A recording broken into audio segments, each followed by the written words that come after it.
معزز سامعین اکرام، السلام علیکم ورحمۃ اللہ۔ اعوذ باللہ من الشیطان الرجیم، بسم اللہ الرحمن الرحیم۔ سیدنا حضرت ابو ہریرہ رضی اللہ تعالی عنہ نے بیان کیا کہ نبی کریم صلی اللہ علیہ وآلہ وسلم نے فرمایا، میں نے تو ارادہ کر لیا تھا کہ نماز کی جماعت قائم کرنے کا حکم دے کر خود ان لوگوں کے گھروں میں جاؤں جو جماعت میں حاضر نہیں ہوتے اور ان کے گھروں کو جلا دوں۔ صحیح بخاری، حدیث نمبر 2420۔ اعوذ باللہ من الشیطان الرجیم، بسم اللہ الرحمن الرحیم۔ جعفر بن ربیعہ نے بیان کیا، ان سے عبد الرحمن بن حرمز نے، ان سے عبداللہ بن قعب بن مالک انصاری نے، اور ان سے کعب بن مالک رضی اللہ تعالی عنہ نے کہ عبداللہ بن ابی حضرت اسلمی رضی اللہ تعالی عنہ پر ان کا قرض تھا۔ ان سے ملاقات ہوئی تو انہوں نے ان کا پیچھا کیا، پھر دونوں کی گفتگو تیز ہونے لگی اور آواز بلند ہو گئی۔ اتنے میں رسول اللہ صلی اللہ علیہ وآلہ وسلم کا ادھر سے گزر ہوا اور آپ صلی اللہ علیہ وآلہ وسلم نے فرمایا، اے کعب، اور آپ صلی اللہ علیہ وآلہ وسلم نے اپنے ہاتھ سے اشارہ کر کے گویا یہ فرمایا کہ آدھے قرض کی کمی کر دے۔ چنانچہ انہوں نے آدھا لے لیا اور آدھا قرض معاف کر دیا۔ صحیح بخاری، حدیث نمبر 2424۔ اعوذ باللہ من الشیطان الرجیم، بسم اللہ الرحمن الرحیم۔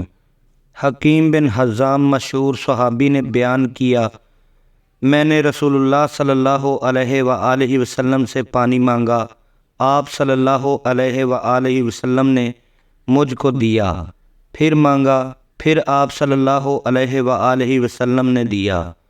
پھر فرمانے لگے، حکیم، یہ دنیا کا روپیہ پیسہ دیکھنے میں خوش نما اور مزے میں شیریں ہے، لیکن جو اس کو سیر چشمی سے لے اس کو برکت ہوتی ہے، اور جو کوئی جان لڑا کر حرص کے ساتھ اس کو لے اس کو برکت نہ ہوگی۔ اس کی مثال ایسی ہے جو کماتا ہے لیکن سیر نہیں ہوتا۔ اوپر والا دینے والا ہاتھ نیچے والے لینے والے ہاتھ سے بہتر ہے۔ حکیم نے عرض کیا، یا رسول اللہ صلی اللہ علیہ وآلہ وسلم، قسم ہے اس کی جس نے آپ صلی اللہ علیہ وآلہ وسلم کو سچا پیغمبر کر کے بھیجا ہے، میں تو آج سے آپ صلی اللہ علیہ وآلہ وسلم کے بعد کسی سے کوئی چیز کبھی نہیں لوں گا مرنے تک۔ حکیم کا یہ حال رہا کہ ابو بکر رضی اللہ تعالی عنہ ان کا سالانہ وظیفہ دینے کے لیے ان کو بلاتے، اس کے لینے سے انکار کرتے۔